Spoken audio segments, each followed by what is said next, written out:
Good. Well, I am so excited to have all of us here together, and I'm really excited to have the mix of both CASA and foster parents and adoptive parents. I think that mix will make for some really great conversation and cross-pollination, as it were. So I'm going to go ahead and turn it over to Jennifer. And again, please do, everyone, keep yourself on mute unless you have a specific question. And as much as possible while we're talking, I'll try and create spots for questions at natural points, but go ahead and if you have a question along the way, pop it into the chat box and we'll make sure it gets incorporated and addressed in the conversation, okay? All right, Jennifer, I'll turn it over to you. Good evening, everyone. I'm so pleased to be here. My children have just arrived home from a week at their grandparents. And so there is this very loud vortex of excitement happening right behind this door. And they have gotten the dogs very excited and the cats kind of freaked out. So there's just like a lot of chaos behind me, which I think is just maybe a beautiful analogy for what being a foster parent is just like straight chaos all the time.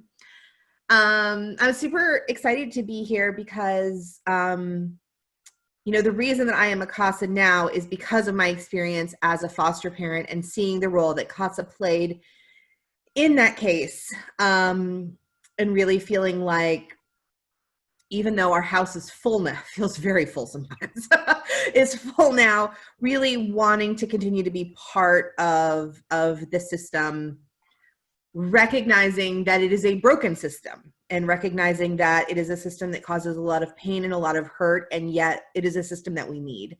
And sort of holding conflicting truths in my heart all the time is of what gives me to sort of story about foster parent and what that looked like. I'm excited to have my kids come. I feel like, going through foster parent training, going through CASA training, we make a lot of assumptions about what it's like to be a kid in the system. I feel like we watch those little video clips of like Michael telling us in 3 minutes how important it was to have somebody looking out for him. And then just, every kid is so different. And I think we're better off when we hear as many stories from as many different perspectives as possible. So I want to frame my experience because I'm always concerned that telling my story is then taken as what all foster parents feel or what all children feel. And I want to sort of just start with what my perspective is. My husband and I did not have any kids when we became foster parents. We both had and still do have full-time jobs. We're both on the upper middle income, we're your classic American dream, right? Right? Securely employed, money is not a concern, married, happy, 2 dogs, and a picket fence kind of family. And I think that is really important to sort of keep that in mind, because I think where you start with, where you come from and your context is really important to understanding how your story unfolds and what you got access to, and then also what you did not get access to as part of your support. So I always like to sort of start and say, I admit that we came to this experience with a lot of privilege. My husband and I had been married for just a couple of years. We were in our early 30s. And we could not have our own baby. And I think at that point we thought, do we want to go through a lot of really detailed medical sort of stuff to try to get pregnant? I did not like that idea. Did we want to try to adopt a baby, either domestically or internationally? And that also just did not feel right. Did we want to adopt through the foster care system? That also felt a little bit exploitative to try to be a foster parent to try to get a kid off the street. But I think in the end, what we came to was, we don't need to figure it out right now. But while we have this desire and this capacity to parent, while we have this home that has room for children, while we have these things that children would need, what if we were just foster parents for a while we sort of figure it out? And so we went through foster care training, and we, it's a long training. It's very intrusive. They want to, they really make you work through like all of your baggage. And, with your spouse sitting right there, which sometimes you're like, if I could just work through my baggage separately with you somewhere else, that would be amazing.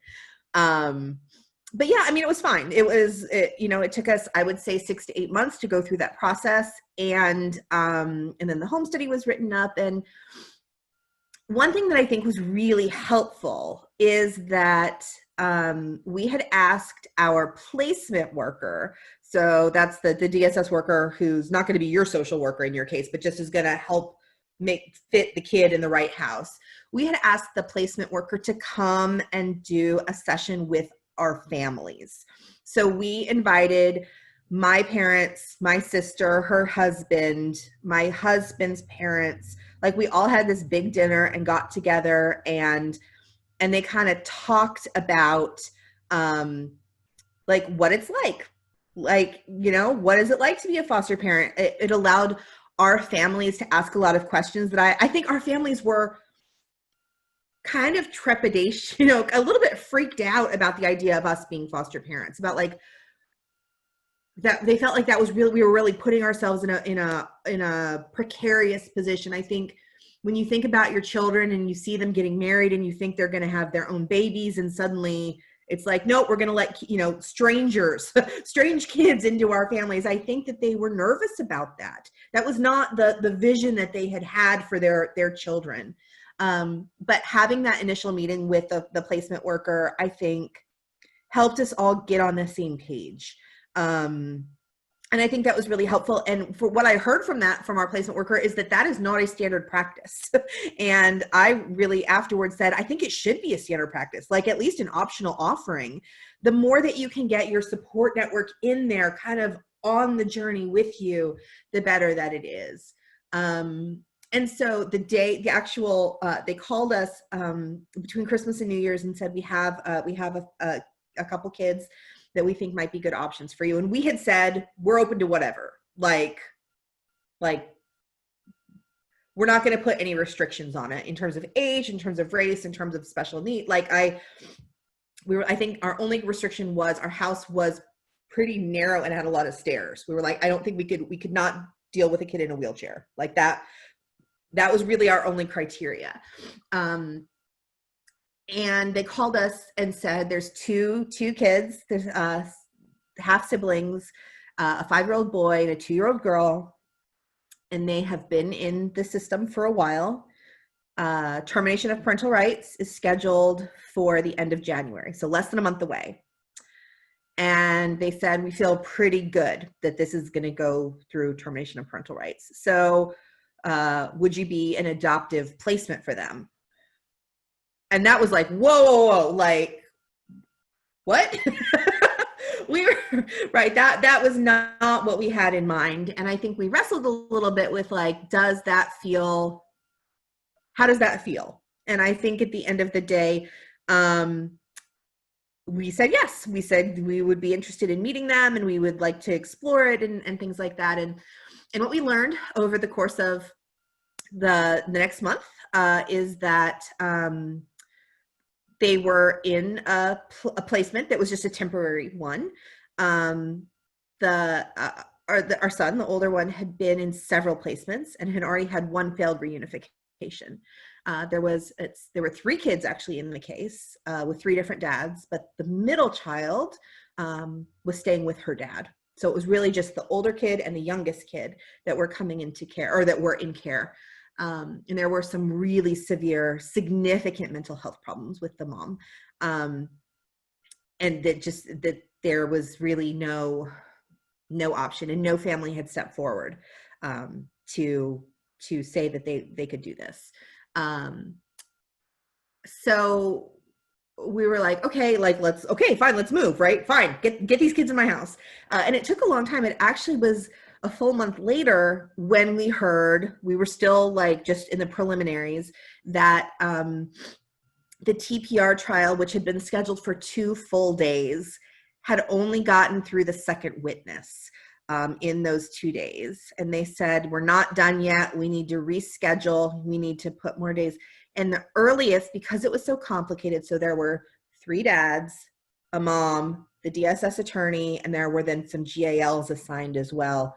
The earliest time that that they could reschedule was 4 months later. So they were like, okay, well, nothing is sure in foster care. So we're going to put them, now we're going to put them into your house with the TPR trial started, but not completed. But they are adoptive placements. Like, we don't know, but you should be thinking of this as an adoptive placement. And so they were in our home, and, the first couple months came and went. And then 2 days before the rescheduled trial, I got a call that said the Commonwealth attorney's or the DSS attorney's dad is sick. We're going to have to reschedule again. And the rescheduling was another 4 months out. So now something that should have been done in January is not even scheduled until the end of August. And I think that when I sort of think about the foster care journey, there's 2 things that really stick out to me later. One is just the level of uncertainty, right? Are they in foster care or are they adoptive placement, right? Like, what's happened? Like, I felt like we vacillated wildly. You'd want to attach to children, but then you also want to keep in mind maybe they're not coming with you forever.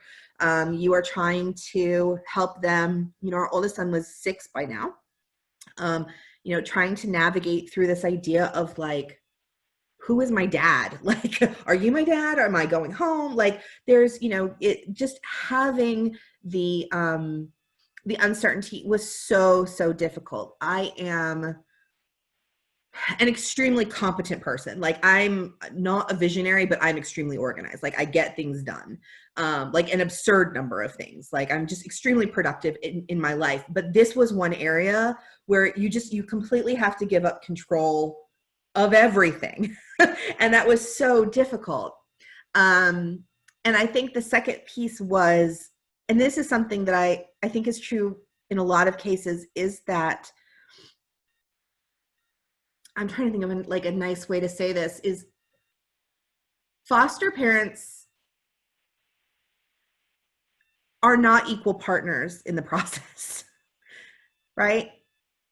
From the system's view, foster parents and adoptive placement parents are babysitters to the kids until that adoption paperwork is complete, right? We have zero control.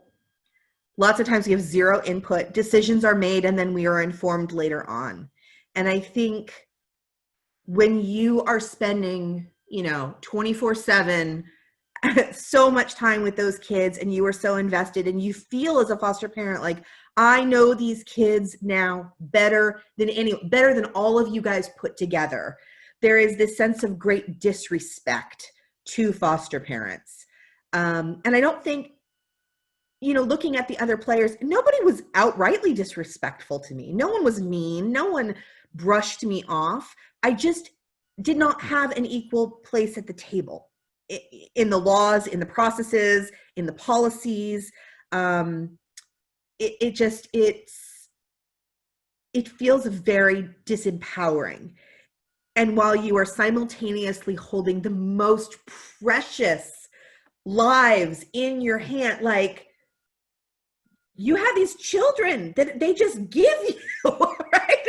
You're there and you're responsible for them in every sense of the word, but to not have any authority or any control over that, I think is, I think there is something very psychologically damaging about that. And I don't know that there's any solution, right? I don't know that there's a way out of that, but I think that is one thing that they tell you in training and you think you understand, but you do not understand until you are in it. And yeah, so I'm just sort of seeing some comments here. Chrissy is asking, so we did adopt in Virginia. We were up in Northern Virginia in Fairfax County, and we worked directly with Fairfax DSS. Yeah, we had, honestly, I look back and I think how naive we were. I didn't even realize there were private agencies. Like, I don't know, we just Googled foster parenting and it came up, and that, you know, you just sort of do what is available to you. So by the time August came around, the termination of parental rights was scheduled again. And again, it was scheduled for again 2 days. And I remember even saying, like, remember 2 days wasn't enough last time. Like, is there a way to, and it was just like, no, this is the way we do it. It'll be, you know, a half day, you know, a day on the first and then a day on the second, and then we'll wrap up on the second day. And it went until after 1 a.m. on the second day. The judge said, we're not leaving until we get this done. And it was really emotional and it was really hard. And because I was going to be a witness, I sat outside the courtroom in the hallway for 12 hours the first day and 14 hours the second day before I was called in to testify. And I mean, it's a lot. It is a lot. Even thinking back on that time of my life is just really hard. But in the end, they did terminate the parental rights, and they rejected the custody petition. The dad for the middle child had asked for custody for both of the kids, and that was turned down. And so they said, okay, all right, TPR is done. Now we move into adoption. And then immediately, both the biological mom and the dad of the middle child filed appeals. And in Virginia, which is a de novo state, it means that you really start all over again. It's not an appeal on the technicalities of the first case. It is a retrial of the entire case. And realizing how messy it was the first time around, as we were leaving the meeting with DSS, the DSS worker and an attorney pulled us aside and said, look, this right now, Virginia is running about 2 years for appeals. We know how tough this has been on you guys and the kids. We really support you guys are the right placement. We're going to do what, but we are in the system. We suggest that you guys get some lawyers. You're going to have to pay out of pocket. This is not something we can help you with, but to deal with this or try to expedite this appeal to get it forward, you know, we think that that's a good idea. And so now we're again, like that privilege piece comes back, right? The biological family did not have financial resources to hire great lawyers. We did. And our families put in money, and we spent $40,000 on lawyers in 6 weeks. And at the end, the family withdrew their appeal, and we were able to sort of negotiate a thing. But I will say, looking back on it, that is another thing that we really struggle with. It is, I think it was the best for my kids. I think it's what would have ended up anyway, but it was like a shortcut to trauma, right? We wanted to shortcut the process. It was like, I was like, I cannot deal with another 2 years of not having control over it. Like, it was awful. But it was really a wake up to seeing how people with money, people who look like on paper, like look like they have it together, right? People who are able to draw on their other resources really are able to work the system. And I feel very conflicted about it even today, that we used our privilege, we used our money, we did that in order to do that. On the other hand, I think I don't ever want families to feel guilty for doing whatever they can for their kids, right? There is no amount of resource that I wouldn't expend for them, right? I mean, but it is one of those, like, holding simultaneously those two feelings at the same time, I think it's at the heart of foster care and the heart of adoption and all of that. So yeah, so we adopted them, and then life went on, and we moved, about a year later, we moved down to Lynchburg, and life went on, right? We were living in Lynchburg now. I've got family of 4, 2 dogs, 4 cats, a bunch of chickens in the backyard. Life seemed fine. And then we got a call that the middle child's father had unexpectedly passed away. And so we said, well, let's go get her. right? Like this is originally when the first two children were placed with us, the DSS team had said there's a 50-50 chance that this third daughter will, this third child will come in. If she does, would you take her? And we said yes. We believe in keeping siblings together. We had contact, 3 or 4 times a year with them. But it was one of those, like, we were in that mindset 5 years before, and then life goes on and you sort of forget about it. And then all of a sudden there's another child ready to come. So, and this was one that was very weird from a legal perspective. And I think it's really funny, both in foster parents or foster care and also CASA, is they're like, well, this case is a little bit different than the norm. My experience, there is no norm. There has never been a single case I have been on. There has never, like, they're all wackadoodle. Like, everybody has this weird wrinkle in their story, and it makes these stories really difficult to tell because they're so complex. But for us, what made it difficult is we had no legal standing to pursue getting this child. We're not related to her. We argued fictive kin. We're sort of related to her because we're related to her siblings. But it was sort of precarious. It was, again, where I went up there, like, I had the flexibility to take off work the next day and drive up to Fairfax and file an emergency hearing in the court to try to get, to file a custody petition. And then realizing that this mom who has severe mental illness cannot be making her own decisions, can't be showing up. And I recognized that, and everyone else recognized it. And they were like, well, when the court here, we called the old DSS workers, and I was like, look, we're going to go for this. Like, what help can you get us? And they're like, well, you don't really have standing. You're not a foster parent anymore. You don't live here anymore. The daughter is not in foster care, right? She was living with her dad. Like, it's this gray zone. But you can file for custody, but the mom has mental illness. Like, you're going to get into that court hearing and they're going to say she's not competent. And I said, well, last time she was assigned to GAL. Like, can you not just do that? And they said, well, we can't. Like, we can't just assign random people GALs.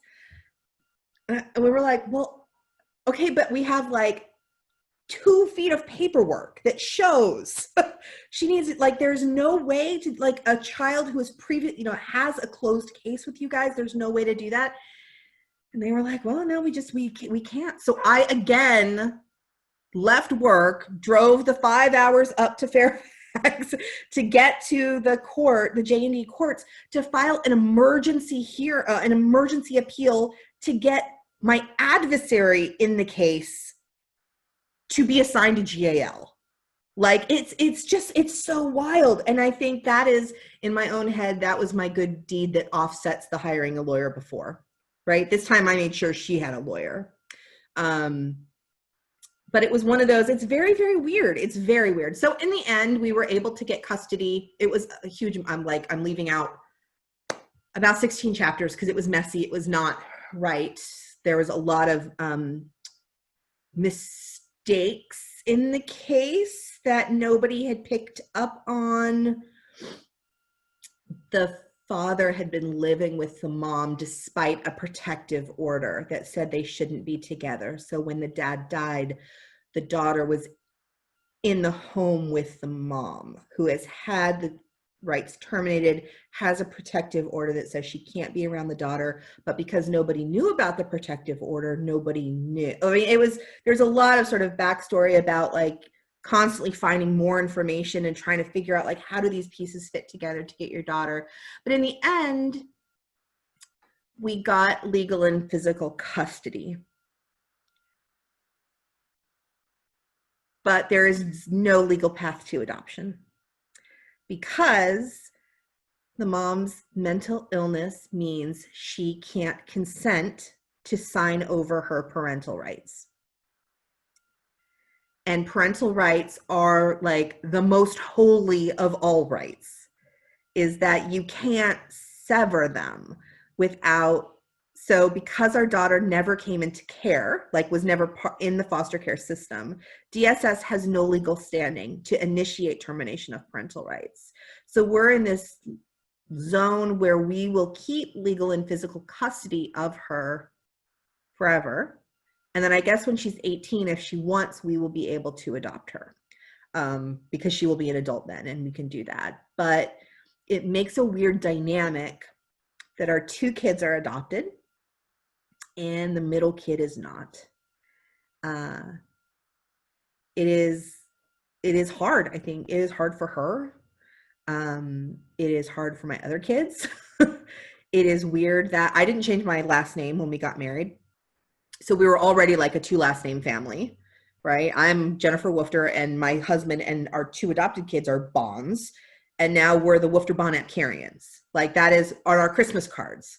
Merry Christmas from the Woofter Bonnet Carrions, right? Which like in the grand scheme of things is such a tiny thing, but it's constant, right? It's in school. She doesn't have the same last name as her brother and sister.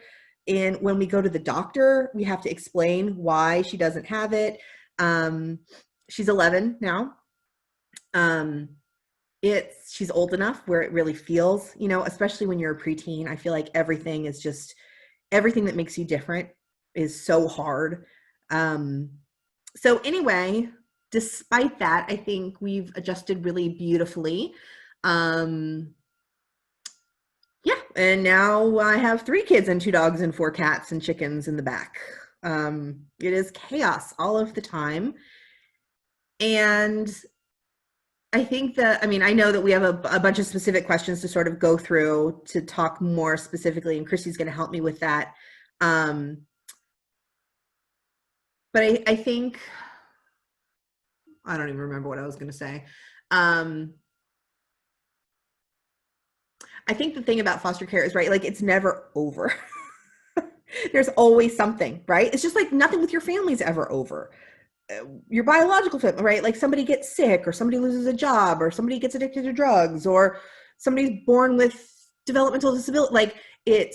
But it's like a whole nother angle. It's like marrying somebody. You are marrying, like marriage and adoption are the same. It is the adoption of someone else's family into yours, not just the child themselves, but the entire family.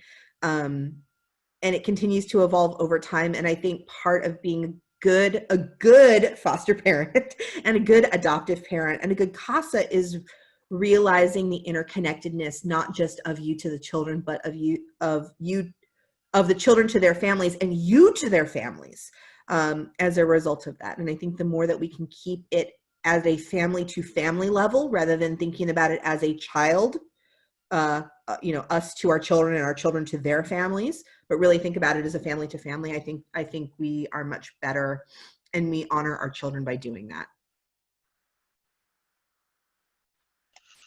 Gosh, that is, yeah, I really appreciate your telling of the story. And I really hear coming through so clearly as you tell your story, and you've said it explicitly, adoption, the foster care system too, absolutely, but adoption is really about balancing contradictions, I think. Does that feel fair to say? You're holding the loss and grief of, the first family, for the child. You've got to hold space for that while also celebrating safety and learning templates of love and safety. So it's very much holding space for both of those things. And I think, to use your wording, I don't think that we honor our children's stories if we try and sand out the complexities in one direction or the other to kind of forget about or try and minimize some of the grief and loss. That is probably going to be part of the lifelong story of adoption and experience of adoption for adoptees. And, we don't talk nearly enough about where does the grief and loss go for parents who have had their rights terminated, for grandparents who lose grandchildren, aunts, uncles, like where does that go? I don't know of any resources out there in the world explicitly addressing that. So, you know, I think that's a really key part. As you said, it's so important to represent viewpoints from as many different perspectives as possible, especially as like adoptees and international adoptees are coming of age. Like, it's important for us to hear their stories and for the system to be informed and transformed by their voices and our practices accordingly. Mm-hmm. So, can you speak a little bit, what terminology do you use when talking with your kids about the families they came from, and how did you arrive at that particular terminology? What options did you consider, reject, why? Yeah, so we just use biological family when we're trying to distinguish for them the family that they came from and then the family that they have now. But on a person-to-person basis, it's Uncle Michael and Uncle Matthew. Are there adopted, like, we're not, you know, or your mom, right? When I talk to, you know, and the kids get it from context, right? Like, I mean, obviously, if I'm talking to them about your mom, they know it's not me, the mom, right? They're able to do that. But yeah, I mean, I think when we talk about your biological family, it is specifically because we are talking about something adoption related. Mm-hmm. Otherwise, if we're just talking like day-to-day stuff, it's just, you know, grandpa or Aunt Diane or whoever it is. It's blended. Like, I don't make a distinction between, you know, my husband's parents and my parents, right? Like that. And so I don't make a distinction between extended family from the adoptive side either. Yeah. Got it. Okay, that's helpful. And just, I'll put into the chat box, so I'm sure everyone is probably familiar with the term biological, suddenly can't spell. Also, some of the other ones I've heard are first family, and I have come to use the term family of origin. But yeah, there are options, and you can decide what works best for you and to help tell your kids' stories.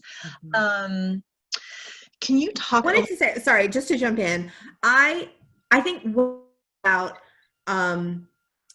biological family that I think we ended up I don't know that it was a conscious effort, but our son was in kindergarten and first grade and second grade, kind of during the initial placement transition component, where they were talking about like family trees and things like that. And I think the biological component of, like, you know, and like the basic, like, beginning sex, right? Like, there's the egg, there's the seed, there's, you know, like that kind of all helped him understand how different families are structured. So I think it was fine. I also, I think the only reason I don't like first family is that it's not that they're one and done. I think first family sometimes implies at first you had this family and now you have this family. And for me, it's not. It's an additive thing. And I think probably a lot of that's just framing, like how you introduce the concept. But yeah, for us, biological family was really worked with, like, you know, all those stupid homework assignments about like blue eyes versus brown eyes. And don't even get me started on all of those schoolwork assignments that are designed to make children who do not come from traditional families feel completely alienated. That is a whole nother separate 2-hour CASA training session. But just know that I have deep-seated rage about it. Well, and actually, yeah. So can you talk to us a little bit too, because I think this is a balancing act as well, sort of storytelling around the foster and adoptive experience, because to some extent, I mean, this is true of all parents, you're somewhat stewards of your child's story until they come of age to take the mic themselves. And sometimes as a CASA volunteer, like, I really feel for kids. Like, I know our kids in the foster system, they hate, like, pieces of their story. And I even see this in, like, parents who aged out of foster care. They hate, like, they guard their story closely. They don't want pieces of it out because they've had no control for so long over their story. Who gets to tell it, how, when, in front of whom it gets told. So how do you balance those pieces of stewarding your kid's story? And also, you've said that you're pretty open, your family, you guys discuss it with your kids. I'm sure some of that is tied to the age at which they came to you. So how do you kind of navigate that conversation with them? What does that look like at home? And even like going into outside spaces like school, how do you have that conversation with teachers? Like, hey, this is how we talk about it in our house. We need to change the approach a little here because this is inadequate. Yeah. So I think there's how do we talk about it inside the house, and then how do we talk about it outside of the house? And I think both of those things change as the children grow up, right? When they're very little, it's, you grew in, your mom's tummy, and then she couldn't keep you safe, and we needed, children need a safe place. So we're in the safe place, and now we, like it's very simplified. But then, as course, as they get older, the questions get more mature. And I think as a responsible foster parent, you are constantly walking the line of looking for opportunities or looking for that growth period where they're ready to hear more or ready to understand more. Because I think a lot of times kids are not able to articulate the question in their head, right? You can tell that they're uncomfortable. You can tell that they're kind of working through something, but not maybe they don't have the language to articulate it. But then not being too far ahead of them, right? Is you don't want to sit down and be like, all right, here's your case book. Let's go through the police record, right? Like there is this balancing of it. But I think sort of keeping that expectation of it's not something that's shameful, I think is the most important thing. It's different, but there's so many families that are different. And we talk a lot about how it's not just adopted versus not adopted. There's people who don't live with their, biological parents, but they live with family members, or maybe they only live with a mom or a dad, or there's like 1,000 different ways to form a family. And there's nothing shameful about the way our family is formed. And just being really open to talking about it. And I think having that very, very open, very intentional relationship with the family, with the biological family and the extended biological family really helps provide that, right? That provides the structure on which a lot of these conversations get built out. And can you talk about that piece? So how did you make decisions about what relationships or boundaries you wanted to cultivate with biological family? And I'm sure it may have been an evolving thought process so how did you come to be at the place you are? Yeah, I mean, I will say at the beginning, it was very, it was very difficult, or not difficult, but it was very reserved, right? We didn't do a whole lot of outreach. It was, and I should also say, right, I have 3 kids, 3 different dads. We are like the relationship I am talking about is the relationship that we have with the mom and her biological family, right? Our oldest son, his dad is unknown. So there's a whole piece of it that's missing there, but he thinks of that biological family as like his, right? There's an element there that we don't even go into because we don't have any information. Our youngest daughter has a dad who also has significant mental health issues, and he and his parents tried to go for custody and ended up not getting it. There were a bunch of issues that ended up that. And that relationship is very much, we just send pictures like every year, right? And I don't even send it to them. I just send it to DSS and say if they're still interested. I haven't talked to them since ever, maybe. I'm not even sure we talked to them during the trial. But the family that we have built in is the relationship with their mom and the mom's family. And the mom herself was adopted from foster care with her brother, both of whom have significant mental health difficulties. Our mom is very, very compromised. But her brother has also has schizophrenia, but is very managed, lives on his own, has a job, kind of. And so that's been really interesting to talk to our kids about how their mom was adopted, right? And Uncle Matthew, who we see at the beach every year, right? Like he also has met, but like look at the, that having mental health doesn't mean you have to be like your mom, right? That there's like 1,000 different ways to have mental health challenges. And part of it is, do you recognize it? Do you take responsibility for it? Do you see a doctor? Do you stay on your medication? Do you, right? And it has been a really good opportunity, especially because we do know that, there is a genetic component to mental illness. And walking my kids through these questions of like, am I gonna have schizophrenia when I grow up? Like, I don't think so. But you know what? If you did, it wouldn't be horrible. Like we would know, look, right? Like we can see that there are paths to having schizophrenia that are not terrible, right? That is, I'm trying not to ever close off a door to them, or I think there's this initial reaction that parents want to have, like, no, baby, you wouldn't, no, you wouldn't do that, or you're not fat, right? Like if you were fat, that's the worst thing in the world. Like I try not to negate any potential path that they might find themselves on. And I think that is, having that relationship with the biological family has been very important. So at the beginning, we didn't really talk to them that much. It was like the mom and the dad of the middle child, who I did not get along with. And that's actually, it'll be interesting to see if the kids talk about that when they come in. You try to protect your kids from that relationship. But of course, our middle daughter grew up with her dad throughout that process and heard all of the things that he said about me.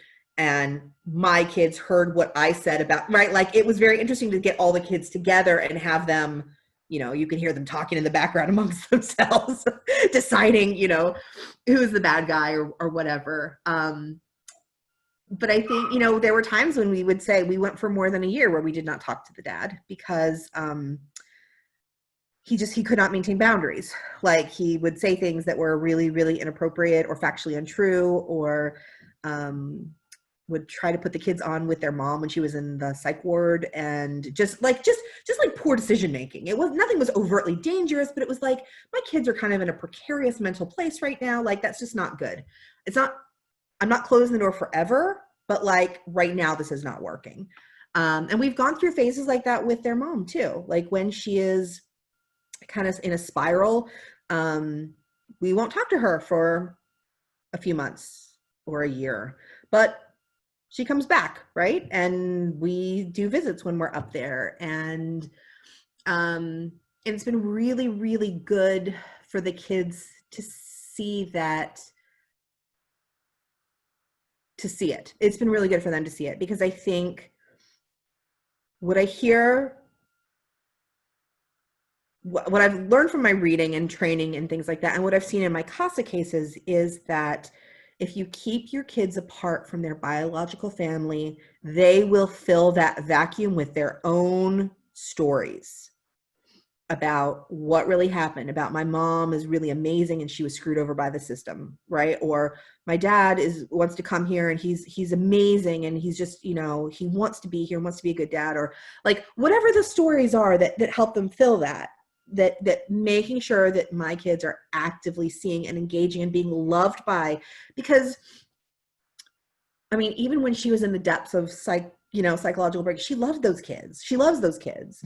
Even the dad of the middle daughter, who I could not get along with to save my life. Like I hated every single decision he ever made, but there is no question he loved those kids, right? Letting them see and feel that love, and then talking about afterwards how love isn't enough, right? It's not enough to be loved, right? Is if we had a dog and we loved that dog, but we didn't feed it, that's not enough, right? If we hugged that dog and we petted that dog and we didn't ever take that dog out for a walk, that's not good for that dog, right? Like being able to really talk about that, like it's the actions behind it. It's not just enough to have the feelings, but it's the actions and the mom jobs, right? We talk a lot about like the mom jobs and the dad jobs. We're the getting the job done. It's not the love, it's the job.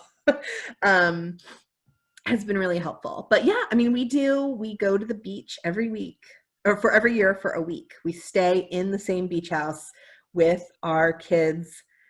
The mom does not come because she's would have so much anxiety and nervousness but we go with the entire rest of the extended family, the grandpa, grandma, 3 uncles and their spouses. And I mean, it is just like a wild experience, and it is amazing. It is amazing to see my kids being part of that family, and then us being part of that family too. I mean, like we've gone to one of their weddings, right? I mean, like it is really like having an extra set of in-laws for us and an extended family for us. And I don't think it's like that in every foster care adoption situation, but it has been such a blessing. And every time when I have felt about it, like it was going to be too much trouble, or it was going to be hard on my kids, or it was going to be hard on me, like every time when I've pushed through and allowed it to be uncomfortable, it has 1,000 times been worth it. Oh, that's a good concept too. Uncomfortable can yield great results. Mm-hmm. Yeah. And sometimes I will say the results don't show up right away, right? Like as any foster parent knows, like the night after a visit or the couple days after a visit can cause havoc in your house. It gets the kids all riled up. They are, it brings all the feelings up, and it can feel horrible in the moment. Sometimes it takes a year later to look back on it and say, that was worth it. And I think that is also something that's really important for us to be communicating to everybody in the system, is that sometimes it takes a while to see the results of the hard work. That's sometimes you're still waiting. Yeah. And can you talk a little bit about that from the foster or adoptive perspective? Because like we know in foster care, okay, visits between parents and kids are supposed to happen, but quite a lot of times in the foster care system, we forget about the ancillary people, like the siblings who may not be placed in the same foster home or may not even be in foster care and, in the care of a relative, or grandma or aunts and uncles. And, it's been a struggle to sort of change the narrative, the framing that, hey, kids and relatives, well, sometimes relatives, depending on the situation, but kids don't have to earn relationships by being good. The way that kids are able to stabilize and be stable and healthy is by having relationships. That comes first. So I don't know. And how did you come to know the extended family? Was that during the life of like while you were fostering, you kind of got a vibe on them, so you felt comfortable managing the contact with them? Yeah. And it was really the grandfather. So our mom's adoptive dad. But it was just dad, right? Like I say that because I think it's important to know that this is a multi-generational foster system, but like in our heads, he's just dad. Yeah, he had been very also reserved, right? Like he's meeting strangers who are going to take his grandkid. Like it's so awkward at the beginning for everyone. But he had been gently supportive, I would say, and had come to some of the group visitations. And then, had reached out and said, would it be okay if like at Christmas, maybe we could get together for lunch and we have some presents for the kids. And like, he was very, very respectful of the relationship, which I think of course made it 1,000 times easier for me than maybe some other members of the family who were very pushy or looked at us like we were stealing the kids, or, right? I mean, everyone comes with their own attitude of what is happening. But yeah, I mean, it was slowly, and it was only after the adoption had taken place that we were invited to join them at their beach week. And it sort of grew from there, but it is, I mean, it's great. Like it is great. It is fantastic. It is, and it brought a whole nother level to understanding my kids and to seeing them get to be, they show a different component of themselves when they are with their biological family. And to be able to see that and see them grow into it and see them find their place and be able to start to piece together their own narrative of their own story, based on actually spending time with them, right? Like not making it up in their head somewhere, has been so incredibly valuable. Yeah. Gosh, that really is helpful. And I also do hear coming through clearly that you're also not afraid to set boundaries with, again, people that they may not be safe, or in different situations or in different iterations of themselves, they may not be safe in that moment. So you still have to kind of be the gatekeeper, but also I think there is a lesson here as well that even if, you know, there are specific individuals, like maybe the parent sometimes, that can't be safe, it is a good gift to your child if there's someone in the family network who is safe and can continue that relationship. That helps so much. And again, stewarding well your child's story and honoring their identity and their history. Yeah. And gosh, it's the worst thing in the world to have one additional person in your child's life to love them, right? So yeah. Absolutely. Absolutely. And I think one thing that I think is really important that we don't talk about enough is it can be really hard in the, and again, like I recognize that the contradictions inherent here. When you are a foster parent, everybody is in your business every moment of the day.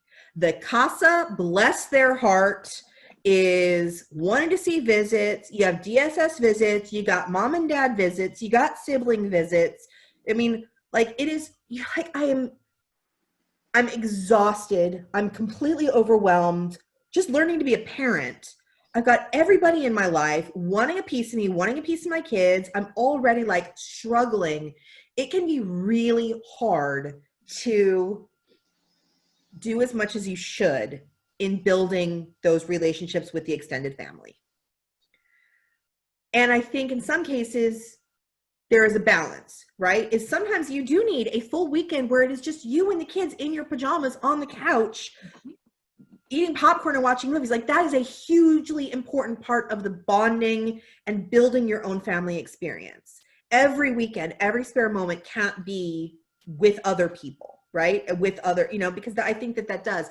But what I will say is that as the process moves on and as things become routine, when you start to sort of be like, okay, like now I just have my neck above the water, right? Like I'm not actively drowning. I'm just right on the edge.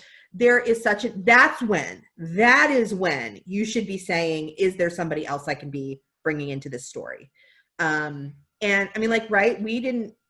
I have 10 times more contact with the biological family now than I did during the foster care. And I think it's really important that we talk to the foster families about like, look, right now it is super overwhelming. Like you are probably close to your breaking point because just parenting enough is like right there on the edge, right? Plus all the system stuff. But like, what is your plan for going forward?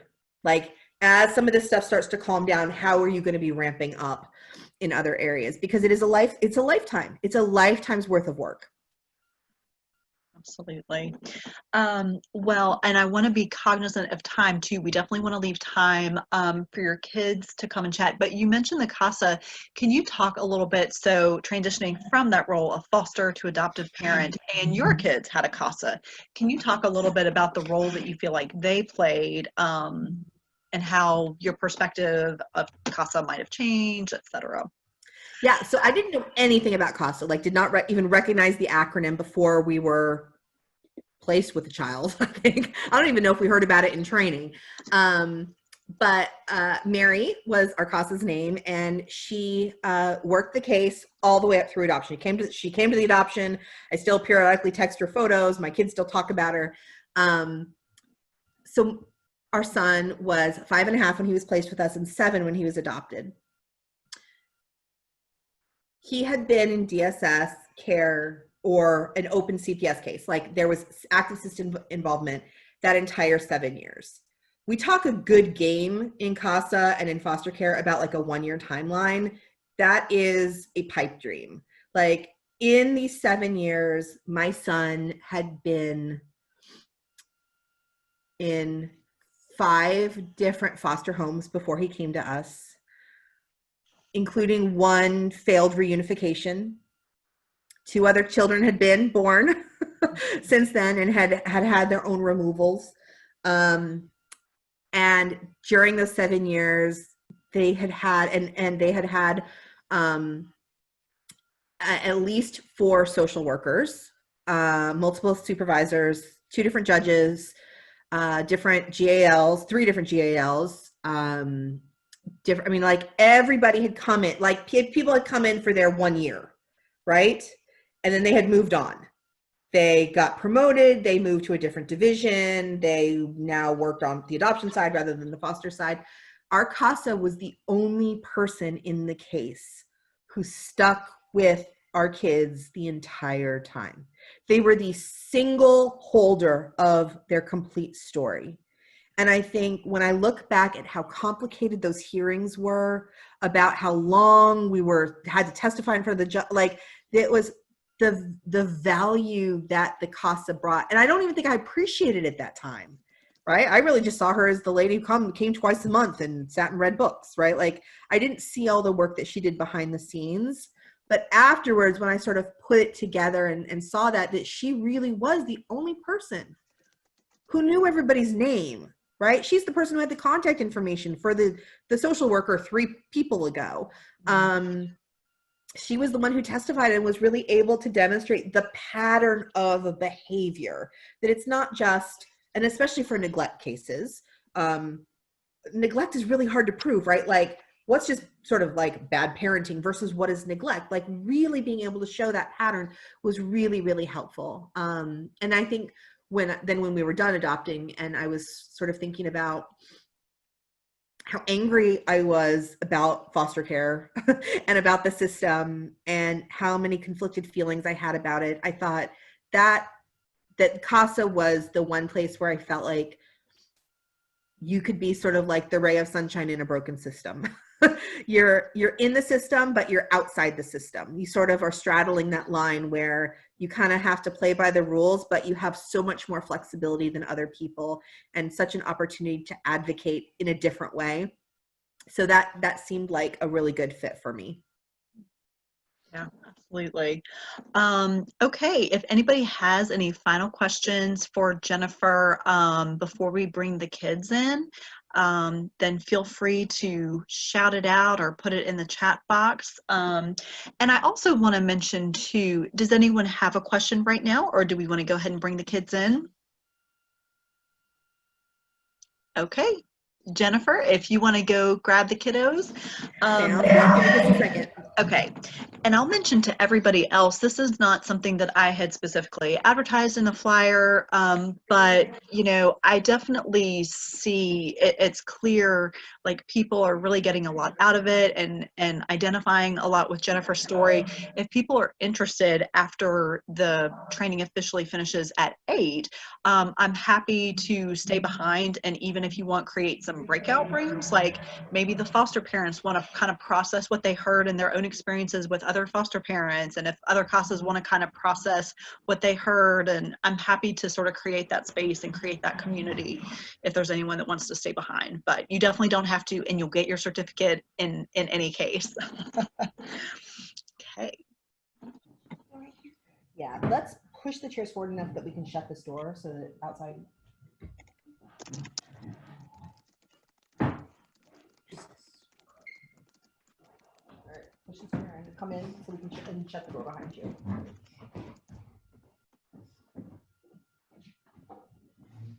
Can you imagine?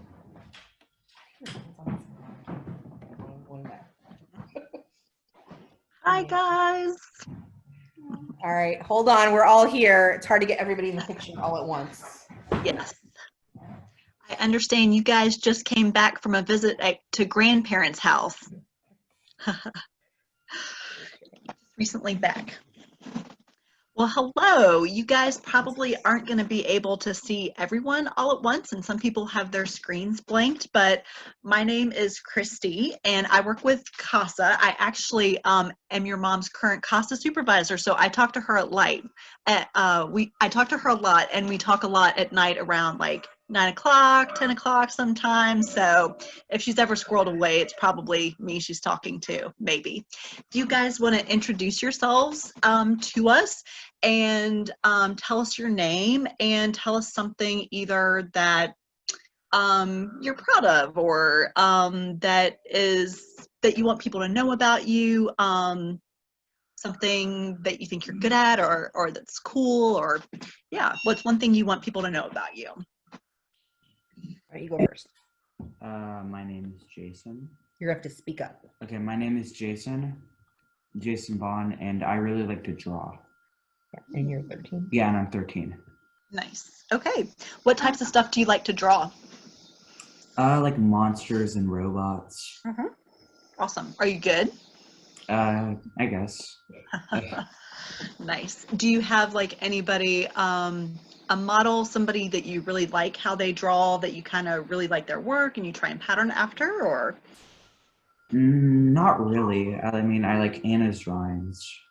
But I don't really like model my drawings after hers. Right. It's very important to have your own individual expression, but okay, awesome. So you like to draw. All right, good to know. And you said this is Anna? Yeah, I'm Anna Upcarian. I'm 11, almost 12 in about a week. And I spend a lot of time on school. Yeah. Pretty smart. Yes. Awesome. So you enjoy, would you say that you enjoy school, or is it just like it is a big chore? Well, like in the middle. That's fair. That's fair. Do you have a subject that you like the best? Probably math. Oh, I'm a very different sort of person, Anna. I do not enjoy math. So you like math. What subject do you hate the most? Probably science.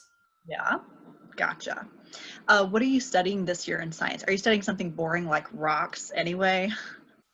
I don't know. That's fair. Because, yeah, I was going to say, depending what you're studying in science, it can be very boring anyway. Yeah. All right. And who is this? Watermelons on your shirt there? Yeah. I'm Sarah Bond, and well, I learned to sew recently, and I sewed this. Awesome. So yeah, I do that. Yeah. Did your mom teach you? Because she's really good at sewing too, right? Yeah, our grandma taught me. Awesome. That's really cool. I never quite learned to sew. My mom was really good at it, but I thought it was kind of boring and I never did it. So I'm so impressed by people who have the discipline to get good at it. So good for you. What's your next project going to be? What's the next thing you want to sew? I want to sew a sewing machine cover. Oh, that sounds kind of complicated, like curves and stuff. Okay, well, good for you. You are using your quarantine time much more productively than I am. You're gaining a new skill. I'm super impressed. Well, okay, so you guys probably know the topic of conversation. I know your mom has kind of talked to you about this discussion, and first of all, I want to say I really appreciate your being willing to really educate us, because everybody that's on the call tonight, to some extent, we sort of work in or around the foster care and adoption system, but you guys are experts in a way that we are not. So especially since we're going to keep working with kids, it's really important that you help us understand like how to do our jobs the best that we can and support other kids. And you guys might have ways to understand, you know, what they might be thinking or feeling, and how we can help support them. So Jennifer, did you have any questions that you wanted to start with, or do you want me to kind of? Yeah, I will start. I think, Jason, you're the oldest, and you were old enough to remember some stuff before you came to live with our house. Can you tell us, and I know that you only have a handful of memories. Can you tell us about a memory you have about being in a different foster home?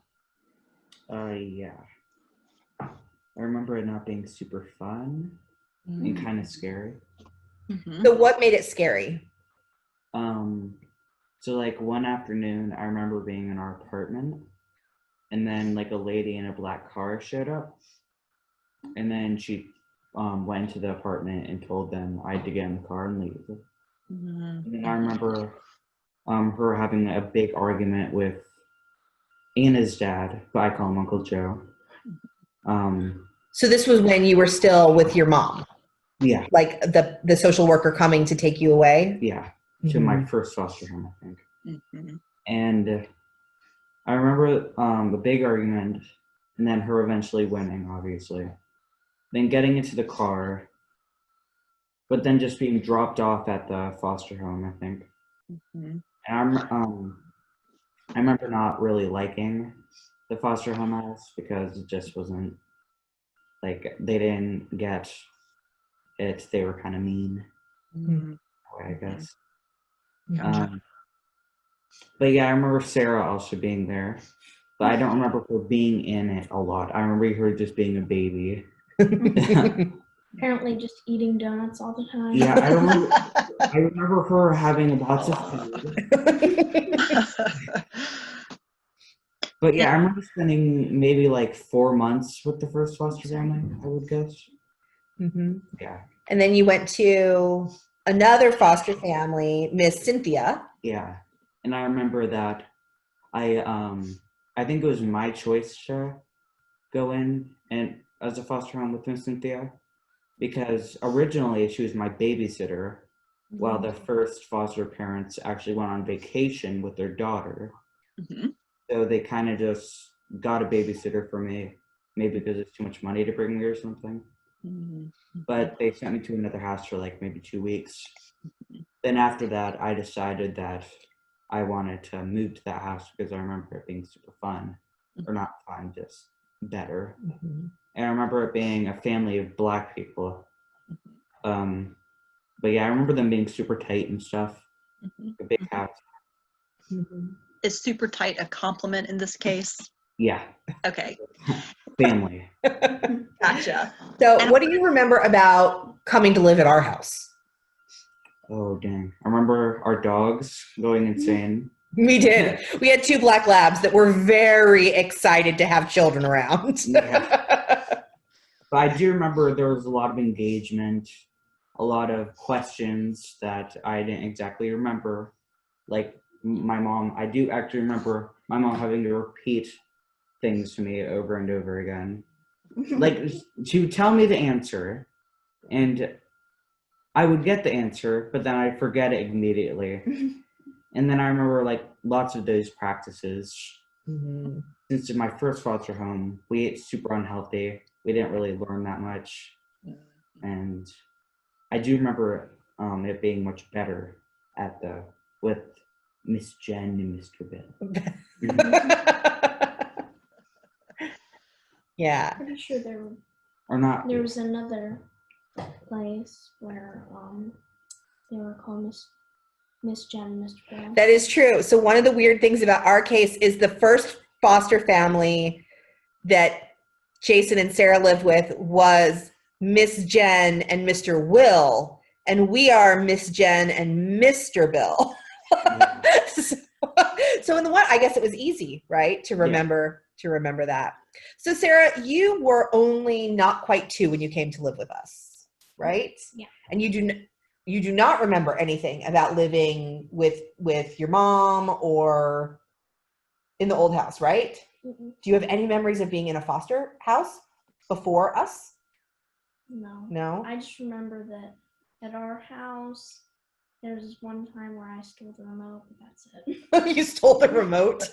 When Anna and Jason were arguing, but that's it.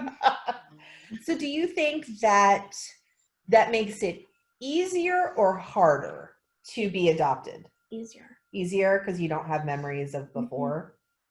And Anna, you were 10, right? Like you were the oldest kid, even though you're the middle kid, but you were the oldest kid when you came to our house. Yeah.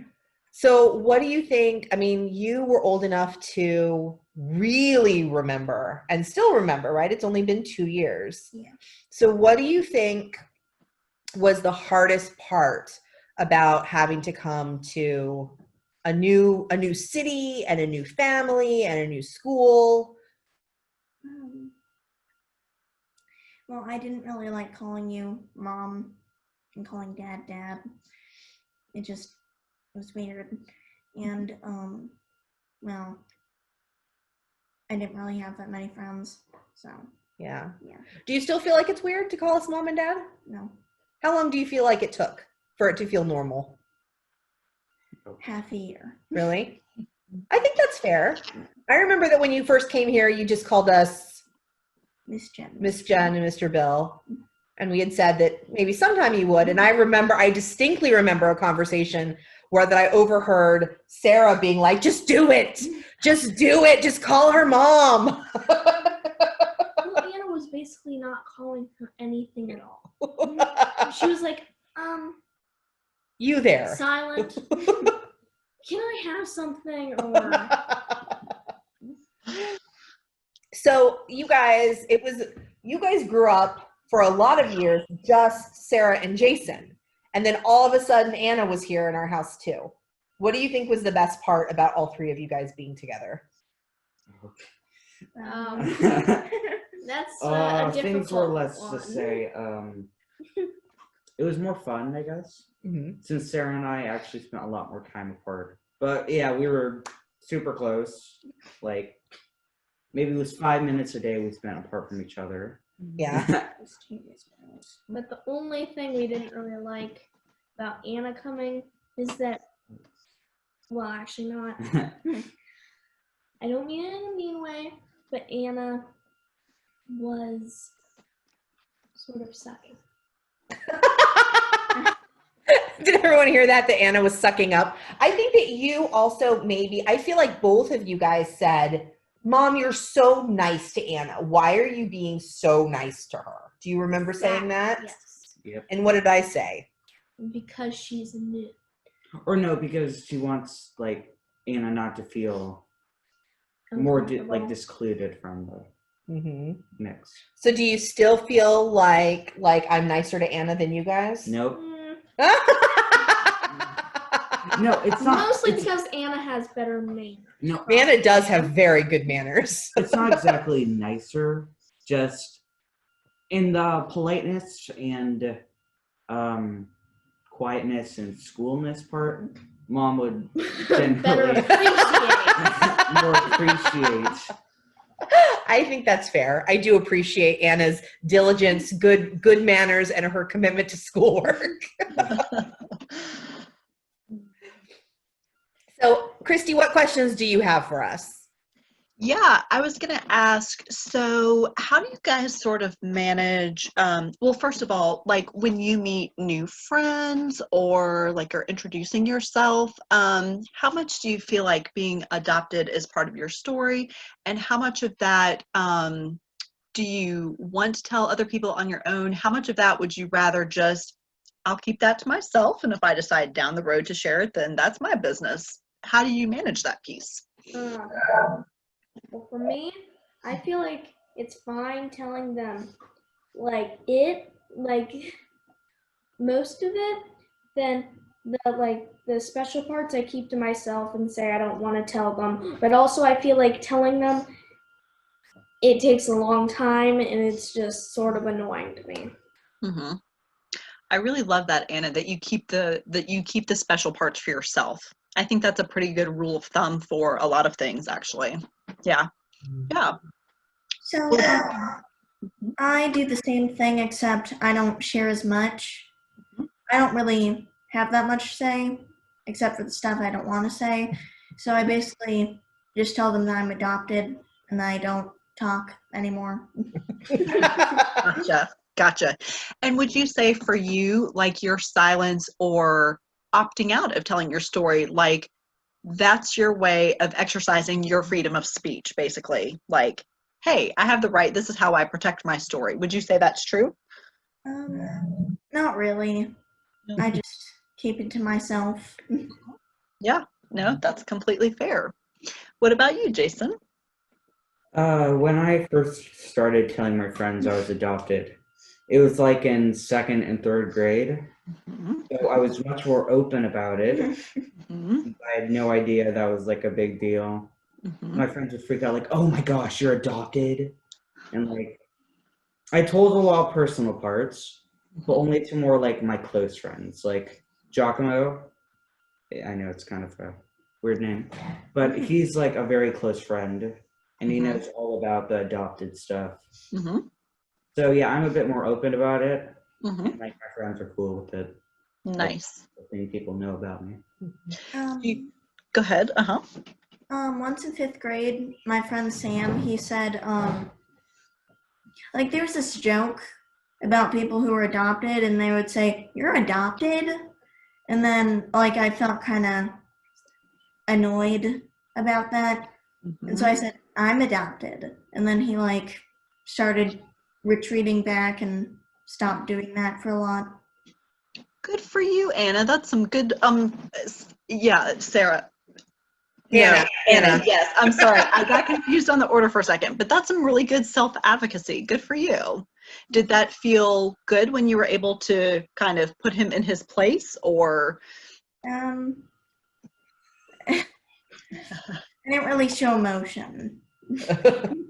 Anna's just like, Uh-huh. okay. That's true. But I think Anna does enjoy putting people in their place. there is something satisfying about it? I will agree with you there. So do you feel like, so Jason, you mentioned that like maybe the way that you handle how you tell parts of your story is different now that you're older. Do you feel like how people reacted in the beginning was surprise? Do you feel like that changed how much you tell or when you choose to tell, anything like that?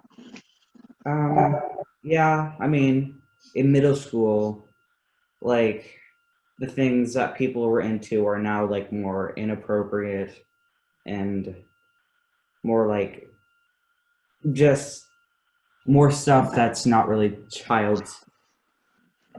So yeah, I wouldn't really go open about it as I don't think as much because like one time in 5th grade, I was used as like a big the adopted thing. One person insulted it like a lot and used it as like a big. It was just we got into an argument about something stupid, then they used the adopted part against me. Like I have my family and you don't, and stuff like that. And I think that would happen more now that I'm in middle school. So yeah, I don't think I'd be as open about it, but Yeah. Do you think it would be helpful, and I'm curious to hear y'all's opinion on this. Do you think it would be helpful, like for teachers when, in class or school projects, when we're doing projects or talking about families, would it be helpful for teachers to talk about the wider range of families? Like, do you think that would help if kids have more education about that all kinds of different families exist, that would help them handle it better? Or I mean, to some extent, kids sometimes are going to be jerks to other kids some of the time anyway. But yeah, what thoughts do you have around that? I think maybe some kids would care, but most of the kids would just like sit through the thing, like just listening, but not really listening. Mhm. But I feel like some kids would take that into like, heart. And do you guys are there any like stories, like books you've read that have characters that are adopted or have had a similar story, or like a character in a movie or anything like that?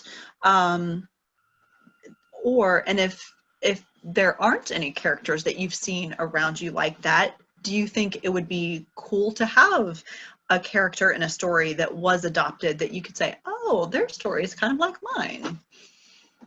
There's a movie called Shazam. Yes. Yeah, the main character in it, his name is Billy Batson. He was adopted in the movie, and I thought it was kind of cool because, like, because yeah, like kids like superheroes, and if that was like a big part of it, then I think they would definitely probably understand it more. Nice. Yeah, I loved that movie. It was awesome. I saw it in theaters. Yeah. What about you guys? Did you all also watch or enjoy Shazam, or are there other characters that you found that you enjoy more? That's basically the only movie I can think of now, but Mhm. Jason, you need to draw a comic book or something with a character. Yeah. So I think, we have read a lot of books or seen a lot of movies where there are children who have been adopted. But I feel like most of the time it is because the parents have died, yeah. right? Like there's Anne of Yeah. Green Gables, Uh-huh. there's Or like Harry Potter. Like some horrific accident. Yeah, that sort of the parents are gone. I think we don't really get a lot of examples where the kids are adopted, but the biological family is still there, which I think is just such a different dynamic. So a long time ago, we watched this movie. I can't remember the name, but it was about that girl who she was like with the weird pictures. Yeah, and, like they use the 3 R's or something. Oh yes, we did. We watched. It's the Mark Wahlberg Oh, yes. where they decide to be foster parents. I can't think of what the name of that Yes. was. Oh yeah, yeah, yeah. it was like something. Yeah. Yeah, that was real. Yes. Yeah, we all really enjoyed that. Like I think we all related to it. The parents being like, "What have we done?" And the children being wild and crazy and feeling lots of different emotions, and then also trying to find your way together as a family. Oh, wait, I just read something in the chat box. Yeah, The Willoughbys is on Netflix. Oh, and okay. It was a children's movie. But yeah, that's about adoption and stuff. Like, Awesome. yeah, I watched. It's over there. Instant Family. That's what it was called. Mm-hmm. Yes, with all the house reconstruction. Yeah, I enjoyed that too. So Jason, I wanted to go back to something that you had said. You had mentioned that the first foster home was scary. And remind me again about how old were you when you went to that first foster home? I think I was almost 4. Oh, wow, that is really young. No, I was definitely. I remember being 4 and 5. Yeah, Yeah. I guess 4.5-ish. 4. Yeah. I was 4-ish. Yeah. Do you feel like part of what made it scary was the complete uncertainty, lack of knowledge, like your whole routine was completely disrupted. This woman comes out of nowhere, takes you away from everything familiar. It also sounds like, from what you said, part of what made it scary was that like someone you loved, like your parent, that was kind of your protector, your person, your safe person, was in emotional distress, like having this argument with the social worker. Were those kind of the pieces that made it scary? Were there additional pieces that made it scary? Yeah, it was. Yeah, like I had no idea that woman was going to come and put me into that car, and I felt like mad at the woman, but I couldn't really do anything No. or like express it in some way. I think if we had like eased into it a bit more, then maybe I would have understood it a little better, and it would have been a little less scary because I would have known what was coming. That's interesting. Can you talk a little bit more about that? Because, I'm thinking about like what advice could we give social workers if they do have to go in a situation where it's not safe, maybe for the kid to stay in the home? What can they do to make things better or easier for the child? It's going to be a hard situation, no way around it, right? But how can we make it less bad of an experience for the kids? Any thoughts around that? Maybe if the foster worker had a good relationship with the parent and protector. Because I think another reason it was scary was because the person you grew up around did not like the person that just came out of the blue. And then if our mom doesn't like someone like Donald Trump, for instance, then we're automatically just not going to like him. Right. Mm-hmm. So it makes it scary when the adult in the home you're raised up with just gets in this gigantic argument with the person because you think that the person isn't Donald Trump, of course, but but yeah, it's just pretty crazy. Yeah, so basically, when you're young, you really rely on your parents as kind of the sensor to let you know when your alarm should be blaring and like who's safe and who's not safe. So when your parents are upset and everything that you're seeing in front of you says, that's not a person we like, that's not a safe person, we don't want them here, and then you have to go with that person, that's going to be really scary overall. That feels scary. I want to follow up though, because Jason, you have some pretty bad memories of that first foster family. Yeah. And if you're comfortable, you can tell an example of how you think that was not a good foster family. But I'm also curious if you could share, do you remember telling the social worker about that? No. Because I think one of the things that when Jason came to us, he had some pretty striking stories of things that had happened in the first foster home that were really scary and not inappropriate. But my understanding is that's not the reason he moved, that the kids were moved, that it was other stuff. And I like, you were quite young. Yeah. But I'm wondering, is there a better way? Like, the social worker should have known it was that bad. So when I wanted to go to Miss Cynthia's house, I remember Mr. Will getting angry because the foster worker couldn't come in a car and move me to the other foster home. And I don't know what was happening and stuff, but I remember him taking me in the car, driving to Cynthia's. And this is probably a blurred up memory, but I do remember it because I was scared out of my mind. Then he stopped on the road. He told me to unbuckle my seatbelt. And then so do you know how there's like that forest below, like on the side of the highway? You might have to be specific about what stretch of the highway we're talking about. Yeah. But just like undergrowth, like off the side of a road, there's kind of like a verge. Yeah. Oh, gotcha. Okay. I remember him, I think lifting me up and dangling me over it. Whoa. Yeah. I remember him telling me to unbuckle my seatbelt, and I really didn't want to, but he was an adult, so I had to. But I don't remember him like telling me to keep quiet and not tell anybody. And I also a pretty crazy kid.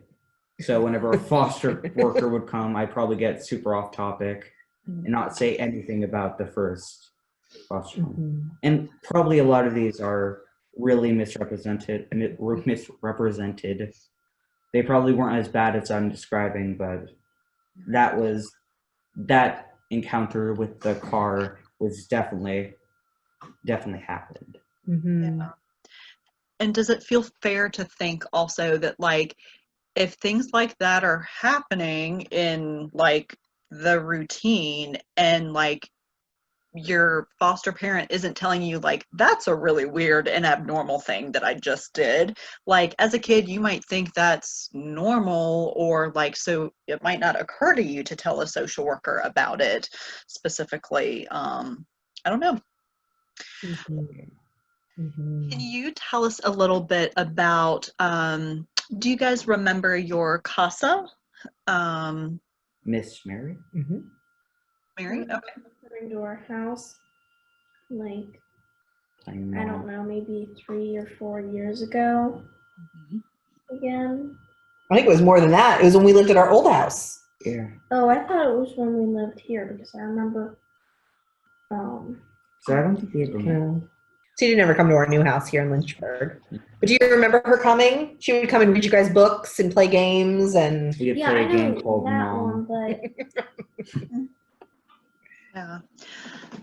And did she ever talk to you about like what was happening in your court case or anything like that? Or did you guys focus more on doing fun things together? Yeah, but I think it's a fun thing. We didn't really learn about the court case because we were too young to learn about. And like if we learned about what was happening with Uncle Joe and Josie and Anna and Anna, then that might have caused like some sort of distress. distress, and it would have been very healthy to tell us. I am super impressed listening to you guys talk. You sound like you have a very mature way of processing, and you also have a really healthy sense of boundaries. Like, where are the lines? What is important for like grown-ups to handle? Where are the boundaries of what I need to know as the kid? You know, your mom was talking just a little bit ago about how she really enjoys getting to see you with your extended family, like your biological family, the beach trip. How do you guys feel about those relationships, that beach trip, etc.? Well, I kind of feel bad that we can't. That's mostly the only time we can see everybody else except for our other grandparents. Mhm. We only get to see them like 2 times a year. We get to see everybody, all our other uncles, 1 time a year. So Yeah, we don't get to see them that much, but I think another reason is because it's really hard to set up a schedule.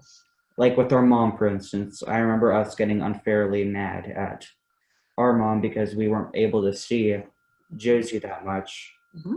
But then again, you have to think about like she has this severe mental disorder, so to see if she's doing okay, if she'll say anything scary, she's in the right mental place. And that's another thing that makes it hard to set up those types of encounters. And they live really long. I mean, they don't live really close. Like up in Maryland. Do you have contact sometimes? God bless you. Do you have contact sometimes, like text or phone calls or FaceTime in between the beach trip, Christmas cards, that kind of thing? Maybe like once or twice. their birthdays.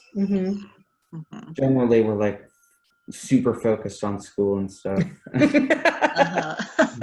I'm hearing that theme a lot from you guys. It's true. We do sometimes, like when we go up. So my parents are up in Maryland, and so are their grandparents. And so when we go up, we'll often try to swing by and have a group lunch or get together sort of on the way, so that when we are nearby, we try to connect. Oh yeah. But usually we did that when we couldn't see Anna. So now we usually just, when we go up for Christmas, Mom's parents' house, then we usually just go by to our grandparents' house too. That is true. I will say, when Anna didn't live with us, we made extra sure that we were having visits so that we could see her. But now that she's with us, there's less pressure to have those every few month visits. Yeah. Do you think you would be sad if you didn't have that beach trip at all? Are you glad that you get to see? Yeah. No, and it's not because of the beach or the pool. It's just fun to see all our uncles and aunts. And Okay, maybe a little bit because. yeah, maybe. At least a little. That's fair. Yeah. But, Go ahead. oh, it's just because Uncle and Pap, that's what I call him, are usually really happy to see us. Usually, when if they haven't heard too much stories about us. But yeah, it's just because it makes them happy, makes us happy. Makes sense. Yeah. And we're getting close to the end of our time, but I'm curious, what do you guys see for yourself in the future? Like, as a grown-up, 10, 20 years from now, like, what do you envision for yourself? What career are you in? Where are you living? Not a job that needs glasses. What? Mostly because I'm not. Not a commentary on my glasses here. No, Sarah has glasses that she does not like to wear. So she wants a job where she does not need to wear them. I understand. just think won't be long and you will be old enough for contacts maybe if you want them, or LASIK surgery if you feel comfortable with people like putting lasers in your eye. Sort of sticky thingy in my eye. Gotcha. That's fair too.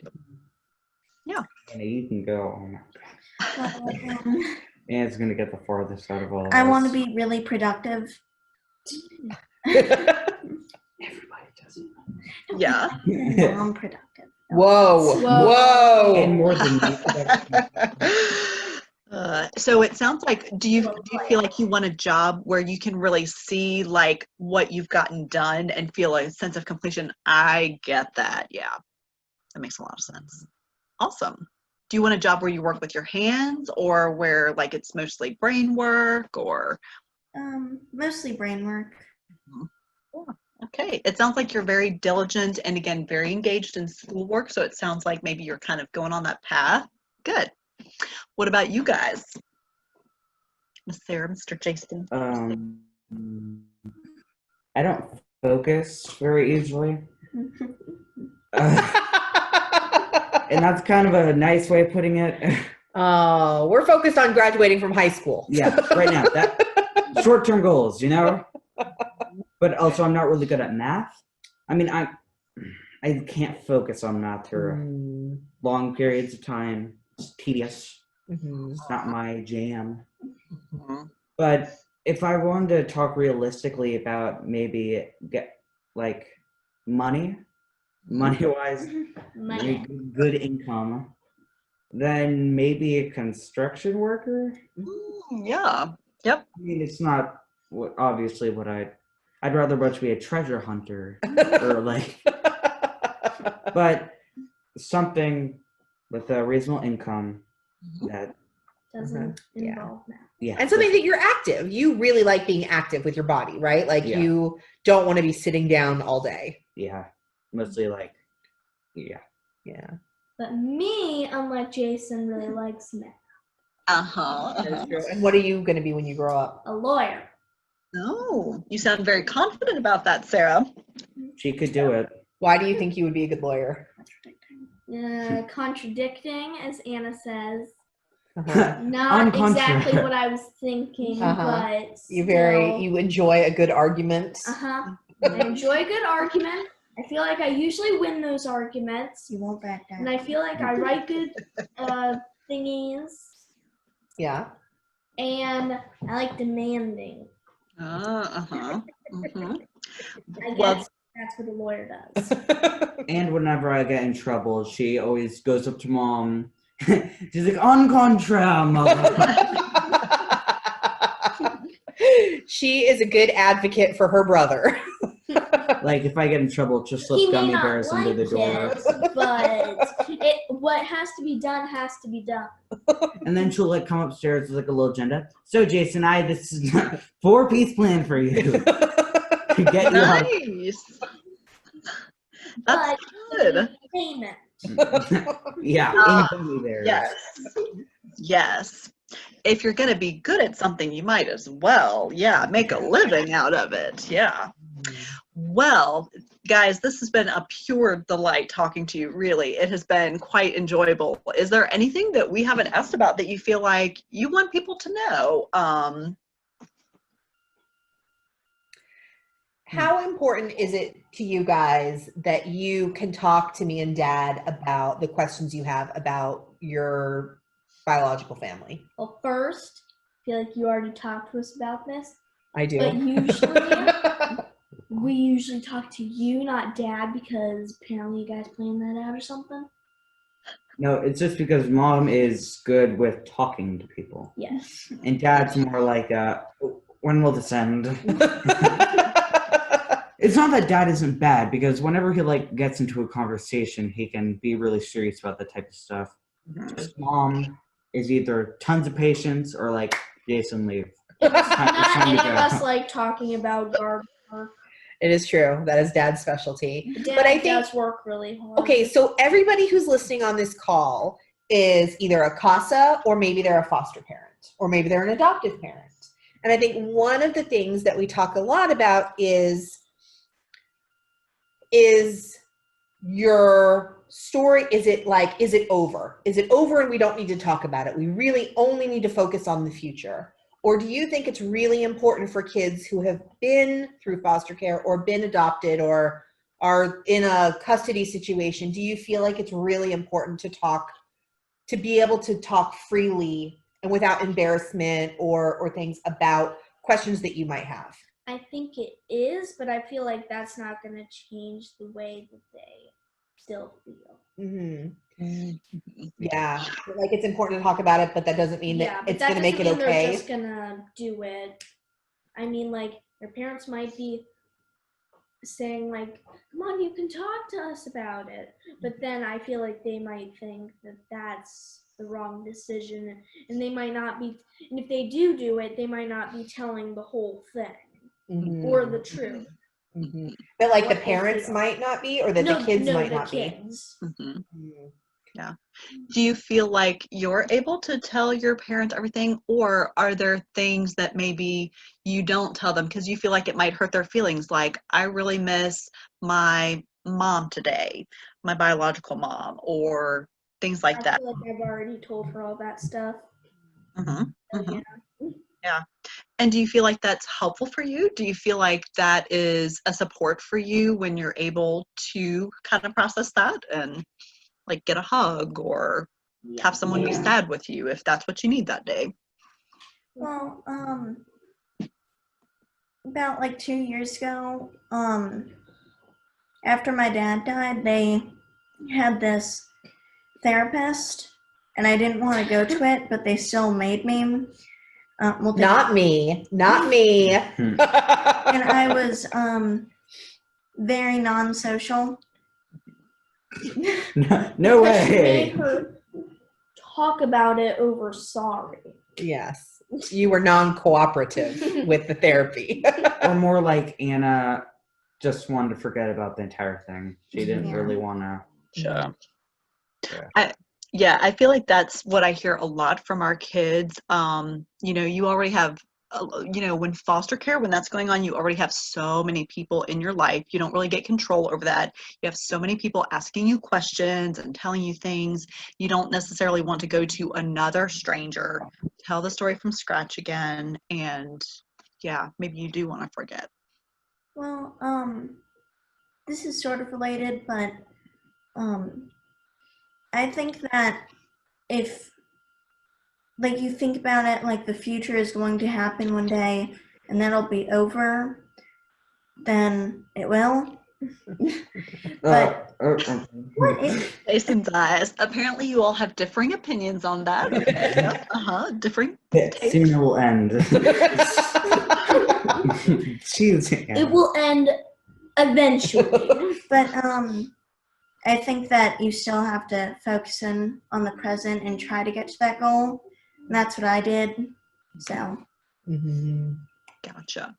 And again, it sounds like to me, hearing you say this, it sounds like for you, it's a boundaries issue. Like, hey, I am fencing out this portion for myself. This is my story. This is the space that I need. This is the inner space. And I don't want to talk about this over here. And so to some extent, that's self-advocacy as well. That's you advocating for yourself and what you need.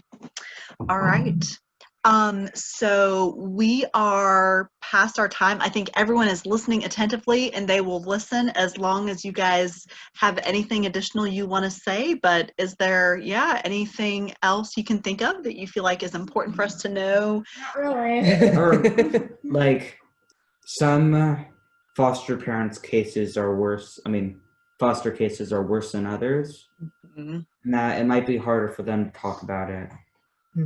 Because I really don't think that they should be forced to. Like Anna, she didn't want to talk about it for like a really long time. So we let her. Ish. Or unlike it was like talking to us about it. Since like we're her siblings, we know we were super close to Uncle Jim and stuff. Right. But they shouldn't like maybe just have a personal connection or as some therapist. Yeah, like a personal connection. Probably don't expect the any retelling or sharing to happen without that personal connection for sure. It sounds like at the least is what you're saying. Yeah, they just need a person to comfort Well, when I wasn't cooperating with the therapist, them. When he wouldn't shut up. Miss Cynthia, who I was, she was my friend's grandmother who I was staying with. She was getting sort of annoyed that I wouldn't do it because apparently it was a lot of money, and that made me feel kind of guilty. Terrible.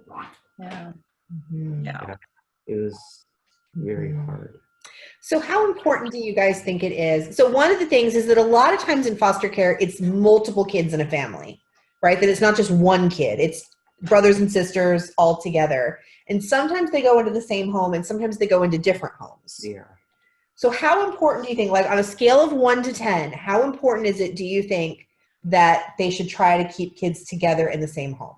I think it is absolutely, they have to keep them together, because then if they separate them, then they have no idea when they're going to see each other again. Then they take so much time to have to see each other again. But then also, if they keep them together, then I think that's also a problem, because then they argue if it's like 3 of us. Then they won't leave the grown-up alone. Yeah, but then also with that, then the grown-up usually isn't bothered, because they have each other to be with, instead of just like one kid and 2 kids being somewhere else. Mm-hmm. So that kid feels guilty that they're not, well, not guilty, but yeah. Mm-hmm. So Anna, what about you? Like, how important, like when your dad died, that was terrible, and there was so much chaos there about like where you were going to live and who you were going to live with. And how important was it to you that you ended up with in the same house as, I mean, not with me and Dad, but like how important was it to you that you ended up being able to live with Sarah and Jason? Well, I thought that even if I didn't live with you guys, I thought I was still gonna get to visit you, but I wasn't sure of that. So I just wanted to be safe and be able to be with them all the time. So, yeah. And Jason, what about you? I think that you should definitely keep them together, because if you don't, then the foster kids will probably blame the foster parents for it, creating kind of a bad relationship. And then, yeah, they just keep them together because they're related. And And it also sounds like, just from listening to you guys, if that's the only person that you're going to process with, like that's the only other person maybe in your life that you have some of the same memories, and even like memories of the hard things, so that you can, well, okay, what do you remember about that, and you can process together, and you don't have to explain it from scratch. Yeah. Okay. All right. Well, do you guys think when you grow up, do you think you would ever want to be foster parents or adopt, or is that like, whoa, that's down the road, we don't need to think about that yet? Okay, Sarah is saying yes. What about you, Santa? Maybe kittens. Okay, that's fair. People do that. They foster dogs and cats and stuff. My Yep. mom and dad, That is true. we fostered like 1 million kittens. Okay. Gotcha. Yes. What about you, Jason? What do you think? It's true. I would be open to the suggestion, but if we did get husbands and wives, then I feel like that would be like a thing that you'd share with them to discuss whether or not. But I would be open to it. Nice. Yes, your future wife will probably appreciate you wanting to run that by her. So I think Yeah, definitely. good goal. Good plan. Okay. Oh, guys, I have enjoyed this so much. I hope that once COVID is past, that I'll get to meet you guys in person at some point. That would be an honor and a delight. And plus, it sounds like you guys have an amazing garden. So have you been out there sweating and picking beans and stuff? Yeah, and shoveling. Hey, Jason, you like being active. This is your moment. Yeah. And cucumbers, lots and lots. and way too many cucumbers. I heard about that. Y'all are making salsa and all kinds of stuff, right? Salsa. Mom gets all the credit for that. Well, it has been a joy. What were you saying, Jason? Oh, I was about to say and tomatillo jam, I think. Oh, so much. Well, thank you guys so much. And like I said to the other participants, if you guys particularly want to stay back and process longer or do breakout rooms or anything like that, maybe let me know in the chat box. You're welcome to log off if you're like, nope, I'm out of here. Or just tell me in the chat box if there is anyone that wants to stay back. And again, I'll happily do that. Yep. And I'm happy to stay on too, if anybody has any follow-up questions, just based on our earlier conversation. All right, you guys are free. Oh, thank you. Not that this wasn't a joy. Thank you. Thank you. We loved it.